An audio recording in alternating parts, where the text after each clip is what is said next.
வெறும் ஒரே ஒரு படம் மட்டும் சேர்ந்து நடிச்சு அந்த படம் மூலமாவே லவ் பண்ணி மேரேஜ் பண்ண டாப் 3 தமிழ் கப்புள்ஸ் யாருன்னு சொல்லிட்டு தான் இந்த வீடியோல பார்க்க போறோம். இந்த லிஸ்ட்ல 3வது இடத்துல இருக்கிறது அசோக் செல்வனும் கீர்த்தி பாண்டியனும் ப்ளூ ஸ்டாருங்கிற ஒரு படம் சேர்ந்து நடிச்சாங்க. அந்த படம் நடிச்சிட்டு இருக்கும்போது 2 பேரும் லவ் பண்ண ஸ்டார்ட் பண்ணி அந்த படம் ரிலீஸ் ஆகிறதுக்கு முன்னாடியே 2 பேரும் மேரேஜ் பண்ணிட்டாங்க.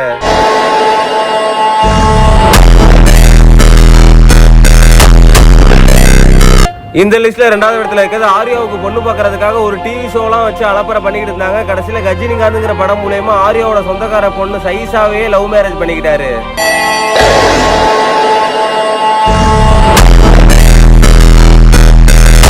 ஃபர்ஸ்ட்ல இருக்கிறத பாக்குறதுக்கு முன்னாடி வீட்டில் சும்மா இருக்கும்போது ஒர்க் ஃப்ரம் ஹோம் பண்ணி நல்லா சம்பாதிக்கிற ஒரு நல்ல ஆப்ஷனை தெரிஞ்சுக்கிறதுக்கு இந்த சேனலோட கம்யூனிட்டி போஸ்ட்டுக்கு போயிட்டு அந்த போஸ்ட்ல இருக்க இந்த லிங்கை ஓபன் பண்ணி வாட்ஸ்அப் குரூப்ல ஜாயின் பண்ணாலே போதும்.